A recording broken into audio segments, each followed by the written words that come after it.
Welcome to Hebrew Hits. I am so excited for today's episode because it is 9/11. I have the opportunity to speak to the 9/11 survivor, Moshe Moskowitz, about his story. I am hearing it for the first time, and I am so excited for you all to hear it as well. You're listening to Hebrew Hits. I'm your host, Malia, and I'm so excited that you're tuning in to this show because that means that you want to succeed in life and you do not want to fail. Many of us go through such difficult challenges in life, and it's up to us not to fall victim to them. It's up to us to rise above it and to succeed. I sit down with people who have gone through real big struggles and show that they overcame them and are super successful today. It's what you do with what you have that makes a difference. Hebrew Hits is presented by TMC. Moshe, welcome to Hebrew Hits and welcome to the show. Thank you so much. It's an honor to be here. Thank you so much, Maya. And yes, it's an honor to have you as well. So tell me about your story. I don't know anything, so I would love to hear all from the beginning, before 9/11, and what happened. Okay, great. Thank you. So whenever I tell a story, I have to remind people that the way we view terrorism in America was really like an offshoot of that day. So when I tell a story, people are like, oh, wow, you heard a large bang. Of course it was terrorism. Why didn't you run? So that only happened because of 9/11. So just keep that in mind that the mindset was different when that day started in America.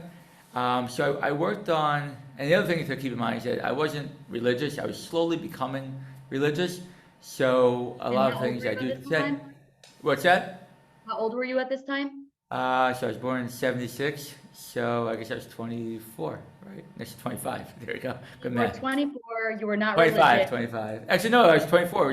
It was just 3 days before my 25th birthday. Wow. Okay, so now we know when your birthday is, but so you're 24, I'm assuming you were not married, you were not religious, and you were working in the Twin Towers. Exactly. So I was working at Fuji Bank on the 79th floor, and just to give you an idea of how high 79 floors is, a few months before 9/11, I was at work early, and one of the people in the office said, you should come to the window, you should take a look at this. I'm like, okay. I come over there, and the clouds were actually below us, and you could see the shadows of the two buildings on the clouds below us. So that's how high we were. And people would say, well, did you take a picture of it? I'm like, let me also remind you in that time that your camera, your calculator, your flashlight, your phone, all these things were like 6 different devices. People didn't walk around with everything in one little device in your pocket. So I didn't have a camera with me because I didn't bring a camera to work, as most people did back then. So that's how high we were. So just to give you some background. So then the story starts that the first plane hit the other building, and even though it hit the other building, we felt the impact in our building. Our building shook for a few seconds, and again, people would run out immediately. We didn't run. We knew something happened, but I don't think terrorism was the first thought. And we thought like a small plane or something went into the other building. It was okay, but it wasn't a reason to go run. And then I remember looking outside the window and seeing you're probably too young. Do you ever hear of like a ticker tape parade? A what? A ticker tape parade? Never. No. Okay. So it used to be the thing that when a team won the championship, they would be paraded through the center of the city. They had this back in '86 with the Mets and I guess the Giants, I think, won too. So They go through the middle of the city and they throw like scrap piece of paper off the buildings, etc., etc. So I remember looking outside the windows and you saw all this paper flying by like a ticker tape parade, and except there's like fire attached to some of the paper. But again, it wasn't like it's time to leave. Like it was like something's wrong. What was going through your head? What's that? What was going through your head at the time? Going through my head is maybe it was a small plane or something. Terrorism was not going through my head. Terrorism was not going through my head. It wasn't on the radar at this time. But then a Malak, an angel, James Outerbridge, he worked for Fuji Bank, and he went floor to floor of Fuji Bank. I think we were floor 79 through 84, 85, something like that. And he went floor to floor on his own saying, leave now, leave now. So he actually had seen the building, seen the plane hit the other building. And not only that, but he was there. Most people don't know or don't remember that this was the second time the Trade Center was attacked. So he was there for the first one also.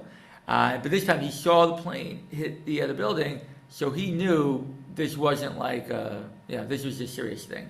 Ooh, I'm already getting the chills. Well, the story gets better, or worse, however you look at it. Worse, it gets worse, I should say, of course. I mean, this. So at that point, he said, leave now, leave now. And so we left. We went to the stairwell. As I get to the end of the stairwell, someone says, at least the lights are on this time. Again, that was a flashback to the first time in '93 when they had to exit the entire building in the dark. So we're leaving, and it's, I guess you would equate it to like a fire drill at school. People aren't taking it, people are moving, but no one's like running, like we have to get out of here. So then we're walking down from the 79th floor, and then we get to the 44th floor. And if you've never heard this, maybe you heard this, if you've never heard this one, this will blow your mind. Get to the 44th floor, and the only announcement I hear that day, the only official announcement from the Port Authority says this. It says, building 1 has a fire, building 2 is safe, you can return to your desks. Again, it's, building 1 has a fire, building 2 is safe, you can return to your desks. And, I know a woman I worked with, Alicia Levin, and what I heard was that she was on the bottom floor, she was safe. She heard that announcement. She went up to her office to get her purse and called her parents, and that's where she was when the plane hit. So that was the only official announcement. Personally, we weren't thinking terrorism. I left the stairwell. I walked over to the elevator. I stood in front of the elevator. And I'll tell you, if I got in the elevator, we wouldn't be having this conversation right now. For whatever reason, Rabbi Shalom didn't want me to go in the elevator. If I did, we're not here together right now. Just explain, the elevators got stuck? No, the elevators, the second floor was fine. The second building was fine. The elevators were fine. I just decided not to go back up to my office. People were going back. The elevators go back up. Yeah. I got it off because I hear the announcement, and you think this is an authority. You think they know what's going on. That's another thing to remember, that because this was the era before smartphones. I had a little Qualcomm phone. I don't know if you know what that is. I had before smartphones. Okay, so we were walking down essentially in the dark. People at home watching the computer, I don't even know people watching live stream at the time. Everything was on TV probably.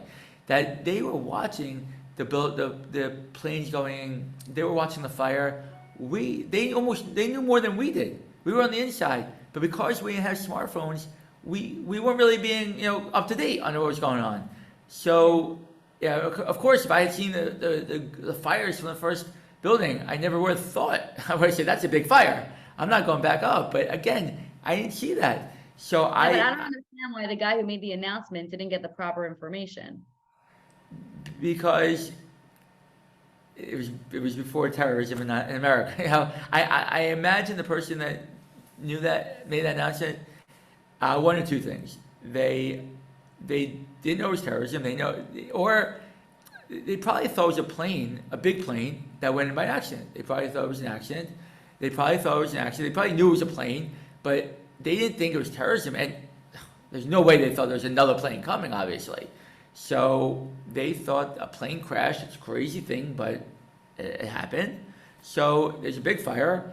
And, the buildings are far enough apart, I guess. It wouldn't affect the second building, whatever. So Baruch Hashem, obviously, I didn't go up. I didn't go back to my job. And then I got back in the stairwell. And again, that was at the 44th floor. Then I get to the 33rd floor. At the 33rd floor is when the plane went through the second building. If you've watched the videos, the first plane went in more straight. Second plane went in diagonal. So the second plane took out more floors than the first plane did. So, also parenthetically, if you want to try to look for little miracles, I always say there's three things that, or the difference between 3,000, which is obviously horrible. Every life is horrible, and 100,000 perhaps. One is that the planes hit so high in the buildings. The first one hit like the 100th floor or whatever. The second hit 79th, or if they would have hit right in the middle, that would have been worse. If they were hit later in the day, remember, it's still early in the day, so everyone had not been at work. And the third thing is that there was still 17 minutes in between the first plane hitting and the second. So, chas v'sholom, if they all hit almost the same time in the middle of the day, in the middle of the building, I mean, I guess you've been looking at 100,000. I don't know how many people were in the towers. I mean, that's my guess.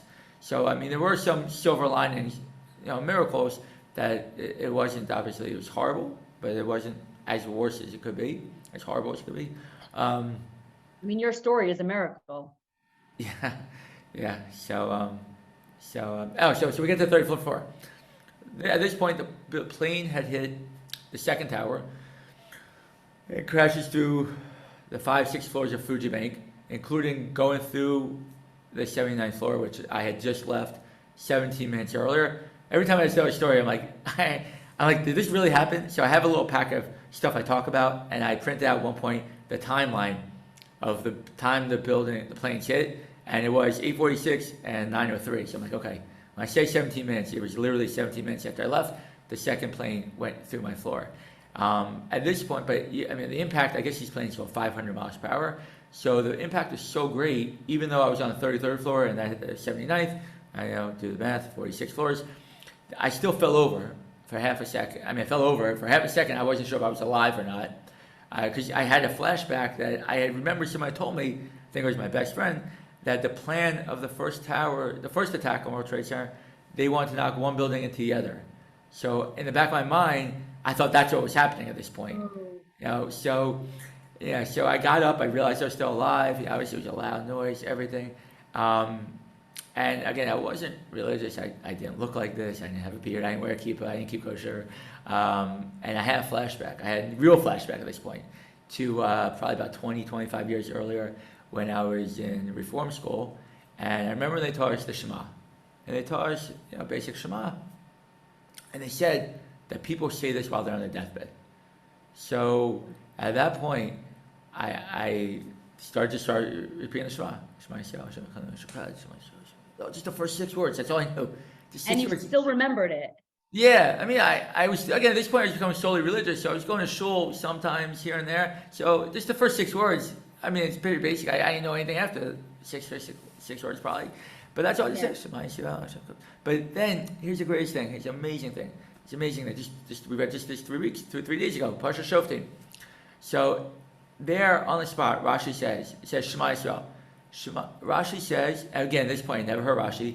I don't even think I've ever heard of art school probably. So, and Rashi 900 years before had said this. He said the recitation of Shema, it's kadai, it's worthy that you be saved if you're in danger. I'm paraphrasing Rashi. Essentially, that's what it says. The words of the kadai. It's kadai that you'll be saved. So really, really 900 years later, those words of Rashi were true. I think they were true in my case. That saying Shema is perhaps what brought me here today. Again, I'm not going to say, who knows, but again, Rashi's words are, when I learned those words a few years later, when I became religious, I'm like, whoa, that's pretty crazy. It's really, really crazy. Anyway, so at this point, people were walking a lot faster. People knew we were in trouble, and we just wanted to get down. The stairwells, I believe, were about 3 people wide. People just kept walking as fast as we could. And unfortunately, at the same time that we're walking down, we see policemen, and probably not policemen, probably just firemen coming up, of course, and many of them probably never came back down. When we get to the bottom floor, I get a call. And you're walking down. You're not in any elevators. Just walking down, walking down. And it was calm? What was it like to be with all the people walking down? People just wanted to get out of there. Again, we didn't know the extent of it. People at home knew so much more than us. Right. But I'm saying now if you had a smartphone, people would be looking and like trampling people to just rush. But right. What was it like? Right. So it's probably Brooklyn we didn't have smartphones then. Because we would be stuck watching the phone, or you're like, we know it, we'd be trampling each other probably. And also cell phone, regular cell phone was so patchy. You had service, you didn't have service. So, people weren't really connecting. Maybe some people going down did talk to people on the outside and knew what was going on. I knew it was bad. At least everyone knew it was bad at this point. No one was kidding themselves that it was not dangerous. So we're just trying to get down as fast as we can. When we get to the bottom floor, I get a call from my best friend since kindergarten, which is a thing in itself to have a best friend for so many years. And he was calling me from California. And he actually, when I took this job, he told me I shouldn't take the job because he said that this is the #1 terrorist target in the world. And I said, you're crazy. He said, I'm telling you, don't take a job there. So yeah. So anyway, obviously he was right. But I get down, and he calls me. I get through. He gets through, and he's like, you have to leave now. And I'm like, I'm leaving now. But then we got disconnected. So he thought that meant I was leaving the 79th floor now. So when the towers collapsed, he thought there was no way I got down all those floors from the time I talked to him. He didn't realize that leaving now meant I was actually on the way out. So I get to the floor, we walk through, and then I remember we got outside, and as you would expect, everyone's there watching. It's New York, everyone's watching. And I remember people were talking about that there were people jumping. I remember that they said there's people jumping, and I remember that's not something I want to see. I wanted to kind of, in my mind, just get a quick look of the holes in the building. For whatever reason, I said, I turned back for half a second. I just wanted to get that image of looking up at the 2 gaping holes in the building. That's all. And of course, I tried to avoid seeing people jump. Of course, the next day, the stupid newspaper in New York has someone in midair and then on the front page. I don't know who does these stupid things. But anyway, yeah. So unfortunately, I didn't look, and I get across the street, and there's another flashback. There's a payphone there, and oh, cool. What's a payphone? Yeah. So, there's a long line there, and I went up. I said, "Listen, everyone, I was up there. I was up on the 79th floor. I need to get in touch with my family right now."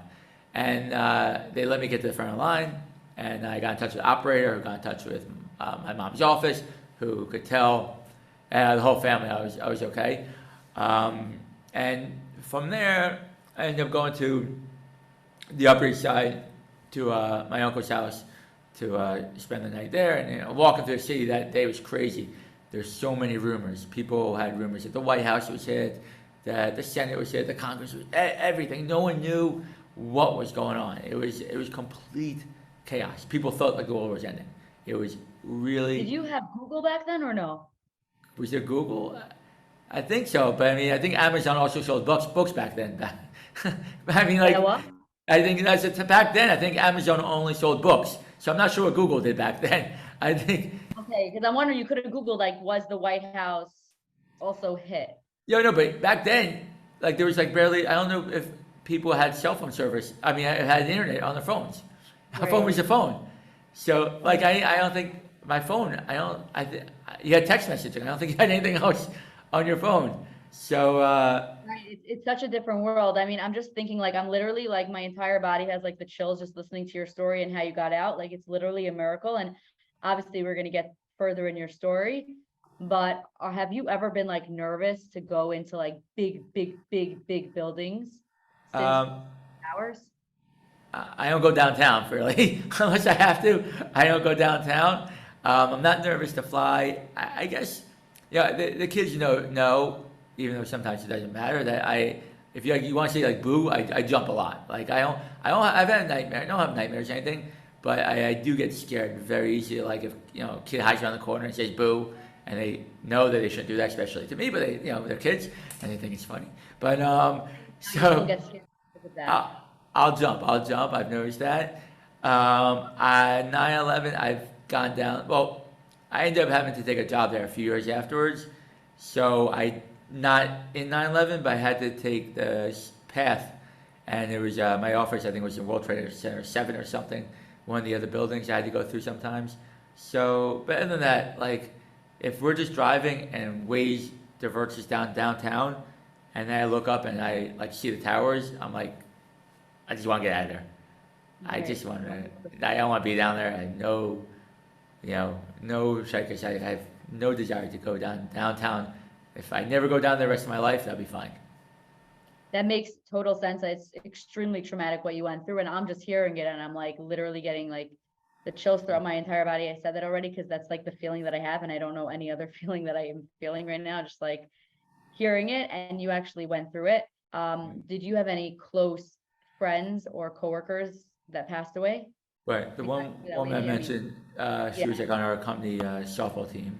The other friends I had, ironically, that the guys I used to hang out with from work, none of them were in the building that day. They all had different bank meetings and stuff. So we worked our bank. So there's meetings in the in Midtown. There's different bank meetings. One guy was on his honeymoon in Hawaii, and he said like it was weird because he woke up in the middle of the night and he put the news on, and all the news showed was planes going to building falls. So here he is, wake up in the middle of the night, and he thought those two things happened like right away. It took him a while, he said, to realize that there was some time elapsed, so people really probably could have gotten out. So he thought like no one got out for sure, and then later he realized that no, there was time, and that most people from Fuji Bank did get out. Yeah, for sure. I mean, it's amazing that you guys were able to get out. But how long after you actually got out did the buildings collapse? You have to look at the timeline. I don't know. I don't know where it was. People say, "Where were you when the buildings collapsed?" I'm like, I don't know. I just kept going and going. Like a day, like there was just tons of smoke and you just didn't. Yeah, because I walked I got to 25th Street, and then I got a ride. Some like bus or something was taking people just further away. So I got a ride from 25th to 50th. So. Yeah, I honestly don't even remember where it was when I found out the buildings collapsed. It could have been when I got to my uncle's house, or I don't know. But yeah, I wasn't like anywhere near there. I don't remember. You were like, I'm getting out, and I'm getting out for like far away. I got out. I just kept walking. I only have my uncle's the only family member in New York. I'm like, that's where I'm going, I guess. Did the man that warned you all to leave, did he survive? Yeah, so here's a great story. So he survived, but after like 9/11, right afterwards, I obviously you want to contact him and say thank you. And there was a rumor, someone started a rumor, a horrible rumor, that he didn't want to be contacted at all. That he didn't want to be contacted, that he wanted nothing to do with it. He just, he didn't want the, to be a hero. He just wanted to be left alone. So I honored that foolishly. Then comes the 10th anniversary, and 10th anniversary, they make a big deal of 9/11. I said to myself, this isn't right. I mean, I'm now married, I have kids. I said, how can I not thank the guy that saved my life? I mean, obviously the Rebbeinu Shalom saved my life, but he was a shliach, 100% shliach. I said, this is not right. So I said, you know what? A few on LinkedIn. It was actually on LinkedIn. A few clips, and easy to contact him. And I said, "Are you the same James Outerbridge that worked at Fuji Bank? He on 9/11." He's like, "That's me." So now he said, "Like, what do you say to this person?" Yeah. He saved your life, and that's essentially what I said. I said, "I don't even know what to say to you." I said, "You saved my life 10 years ago. Your actions are the reason I'm here today. Your actions are the reasons I'm married. Your actions are the reasons I have kids." Like, I was just like, and he was so touched. I mean, it was very hard for him to experience both towers. He was in the first time and this second time. So he actually had said that me reaching out to him actually helped him get through some hard times. But then the best part about the story is now we have a very good relationship. So much so that since then, we were blessed with, my wife and I, our 10th anniversary, our 15th anniversary. We made 2 bas mitzvahs, and him and his wife have been the guest honor at every event. So we said that every event we make, God willing, weddings, the invitation will always say that him and his wife are the guest of honor. It's just, it's so partial. I don't even know, it's just, like not even like a shiloh. It's not even a question. Like, how can we not make them the guest of honor? Like, and there's no one's gonna get jealous. No one, the grandparents gonna say we should be the guest of honor. Like, there's nothing without him. Without his actions, we're not having these events. So, and then I really felt bad last year because I was contacted on 9/11, and last year on 9/11 I sent him a text, all this thing, and I was like, oh my gosh, the kids on their grandparents' birthday, wanted to text them. I'm like, pick up the phone and call. I said, oh my gosh, I sent a text.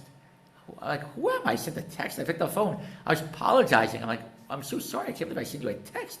He's like, what are you talking about? So I'll call him next Sunday, or this will air on 9/11. I'll call him on 9/11.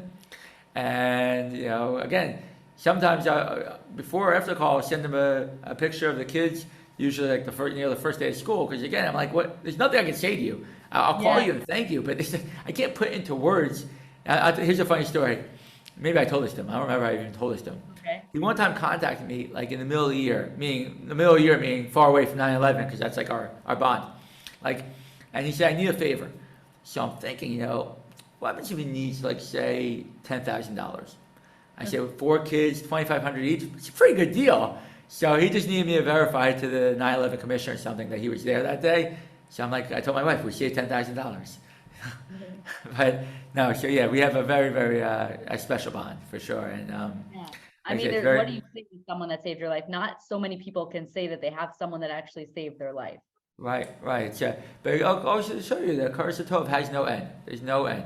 I mean, Curse of Tov is something that it goes on for generations, year after year. I mean, it's because, again, I have every minute I have, every second I have, I'm talking to you, is a result of his actions that day. That's incredible that he was able to do that. It's really, really incredible. How did 9/11 affect the rest of your life? Okay. Because now you're religious and now you're married and you have kids. I guess in summary, so at that point I wasn't religious. I had some things happen in my life that I was starting to become religious. At that point I said, you know what, I want to go to Birthright, to Israel. I went on a beautiful program called Live Note, 100% religious program. I went there. I wanted to go shortly afterwards, but there was Efatata. I went a year later, and I kept progressing upon my Yiddishkeit in that year. By the time I got to Israel, I knew for sure I'd be fully religious. Not necessarily the day I got back, but I knew for sure. So I'd say it's always hard. It's not like I woke up the next day and say, right after 9/11, say, let me put on tefillin, et cetera, et cetera. It wasn't like that. It's more like, through learning and through going to shul and keeping kashrus and keeping mitzvahs, I realized that 9/11, for me, again, everyone encounters different situations in life and responds to them differently. So for me, I realized that, listen, life is short. What do I want to get out of life? What do I want to take with me? Do I want to be the best this? Do I want to be that? I mean, ultimately, again, it's not like I woke up one day and wrote this whole manifesto, but it was like I said, I realized I want to have a connection with the B'nai Shalom. I want to have a connection with my heritage. I want to have a connection with Torah and mitzvos. And, that's because God gave me this ability to have this extra life, so to speak. He gave me ability. So, after every Shemona Esrei, we're talking about, 4 times on Shabbos, 5 times on Yom Kippur, 3 times every other day, except Yom Tov, of course. After every Shemona Esrei, the first thing I do, because I have a long list of things that I talk and ask the B'nai Shalom for, but I always thank him for saving me physically and spiritually. Physically is obviously 9/11. Spiritually is, growing up not religious and becoming religious. And that's Lashon, English. I'm not saying I thank you, saving me physically and spiritually. After every Shemona Esrei, I'll tell you, even before I daven separately and privately for my wife and our kids, and a nice little thing I do is I always say, I actually think I try every day in that moment to thank Hashem for my wife and kids individually, to not take them for granted. But even before I do that, I daven for James A. Outbridge and his family, that that they should have what they need, that they should be healthy, that they should have shalom, they should have peace, whatever it is. That even before I daven for my own family, I daven for him. Because I guess I had a connection with him before I had a connection with my family. But it's just very important that I want to. Again, Karsa Tov has no ends, and Tefillah has no ends. So even if you can't be with someone physically, you could always be there through Tefillah. Is he a Jew or no? What's that? Is he a Jew or no? No. He's not Jewish, but he's religious. He has a connection to God. He definitely has a connection to God. Yeah. Also, what other lessons I could say? One is, not to take things for granted. That life is very short, and you'll know. And if you have something in your life that you want to do that's meaningful, don't wait. Don't wait.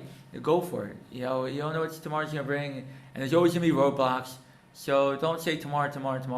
Hayom. I always tell the kids. One of my favorite words that I think I just make up and tell the kids is Hayom is the best word. It's my favorite word because if you have something you want to do, by tomorrow it already went stale. Hayom. Start right today. Go exercise. Hayom. Some other lessons. Try to see the Hashem in everything. When I speak to schools, I'm speaking Friday at our son's school, and then Monday, God willing, at our daughter's school, two of our daughter's school. I also try to stress that, 9/11, everyone says, oh, well, there's a favorite story I've heard of Noah Weinberg tell, that two guys come to him, and one guy's like, me and my friend were in a forest, and like a python or a snake wrapped itself around my friend, his neck, he was about to die, and my friend yelled, Shema Yisrael, and the snake leaves, and my friend becomes religious. And Rabbi Noah Weinberg said, what about you? He said, what about me? It happened to my friend. It happened to me. Why should it affect me? Oh. So that's what I'm saying. When you hear like a 9/11 story, and you say, wow, this guy affected someone. I said, no. Not everyone was in 9/11. But everyone has a quote-unquote 9/11 story. If people want to look, they can find those moments when God was talking to them, when God led them there, when God put them on the bus with someone, and some stranger they were talking to said something, or they had a friend in class, or they had a Rebbe, or they had a teacher, or whatever it is. Like my best friend of 40 years. You want to know why we became friends? One day in kindergarten, I forgot my lunch, and he gave me lunch. And we're friends 41 years later. Truth is, he didn't give me lunch. I think he gave me lettuce. But okay, we'll call it lunch. Okay, we joke about it today that he didn't even give me a full lunch. He gave me some lettuce. Okay, but we became friends. It worked, So, that was the Yad Hashem. That was the Yad Hashem. That, another story. It sounds stupid, but I was doing a jump rope class in half hour away, 45 minutes away. And on the way down the elevator, I spilled gallons of water. And of course, I was very upset. Whatever. I'm driving home. I realized that on my path, there was a car that was overturned. There was a bad accident. And the accident was so fresh, the police weren't even there yet. And I said, you know what? It all clicked now.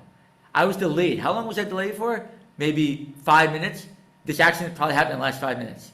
Whoa. So I'll give you another example. I'll give you another one. That we're renting this house because we're doing some work at our house, and it's taking a little longer than we want, right? So anyway, again, it's taking longer. But on my path to shul in the morning, I go a different path because we're living here. If I was going from our house, I would go a different path, right? 2-3 months ago, I don't remember anymore. Probably 2 months ago, early in the morning, I get out very, very early, pitch black. I'm going out. I see a car. Literally, like it looked like I think it went into a brick wall. Like it's just right against this church. All you could see is just blinkers on. You couldn't even see anything else. And I ended up calling 911, and it turns out that from people I know that I probably saved the person's life. That the guy had to 4 people had to be take him out. He had to be put in an incubator. And so I'm like every time we think, oh wow, we were in this house a little long. I'm like, no, it's worth it. I think we saved a life. We see, so this is taking longer, but I think we saved a life. How is that not worth it? I'll give you one everything through Yad Hashem though. Like your glasses, like different people wear different glasses. Some people wear like shades or whatever. Your glasses, you're literally, your whole mind is seeing Yad Hashem and seeing Hashem through like your life. That's I try, and I think part of it is because I lived through 9/11. But we could try to find those 9/11 things. I'll tell you one more lesson from 9/11. This took a while to understand that, I don't know, my wife said it, we figured it out together, that I'm the type of person I really try to, I don't understand the idea of just like sitting around and relaxing. If you need to sit around and nap, fine, to rejuvenate, but like just to like waste time, I don't like wasting time at all. And, my wife tells me people do need to relax. They need to take breaks. They have to do this. So I start my day very early. I go to bed very late, and I try to really maximize. As much as I can. So I think also that was a function of 9/11, realizing that subconsciously that life is short. Life is short. So if you want to accomplish something, you have to put your energy towards it. It's not going to happen on its own. Whatever you want to accomplish in life, it's not going to happen on your own.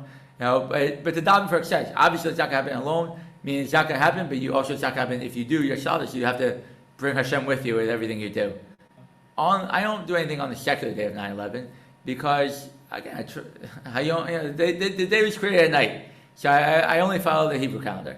Even when it comes to my secular birthday, I follow the Hebrew calendar. So on 9/11 secular, I don't do anything. But a question came up, what should I do on the Hebrew date? A few years ago, I spoke with our Rav, and he didn't think it was so. I should make a public siyum. And a day when it was a national tragedy, to make a public siyum is probably not the best thing to do. So I spend the entire day learning. That's what I do. So I take the Hebrew date, I spend the day learning. It works out good this year. It's on 2 Mondays, I think, so I don't have carpool. If I do have carpool that day, my wife has to drive carpool.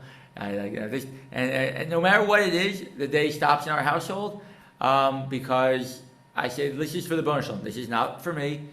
It's a day that I'm giving back to the B'nai Shalom. I have to show my Hakadosh Tov to him too, more than anyone. So, I don't, if anyone needs me in the house, that day, no one can bother me. And I don't, again, I'm giving it to the B'nai Shalom. It's not for me. Wow, I love that. That's so incredible that you can do that, take an entire day off. One question that I wanted to ask you about you becoming religious was, did your parents have a problem with it, or your family, or they were just like so happy that you were alive, they didn't care what you did? Right.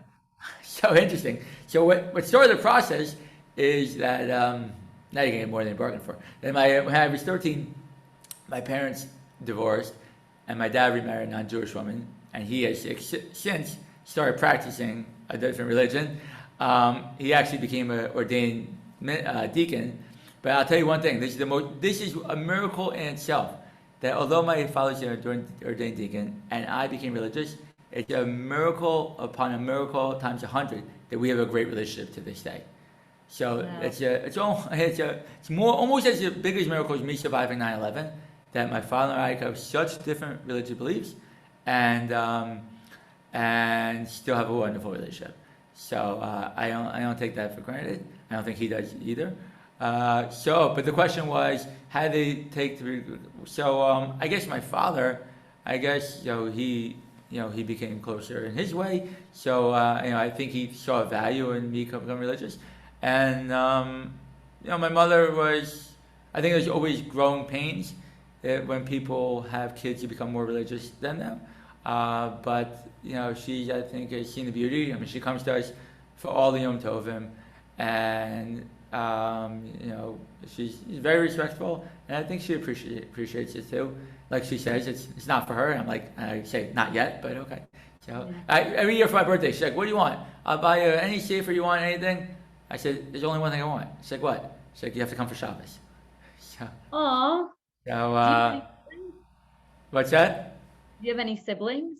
We have a younger sister, yeah. So. And what is she like?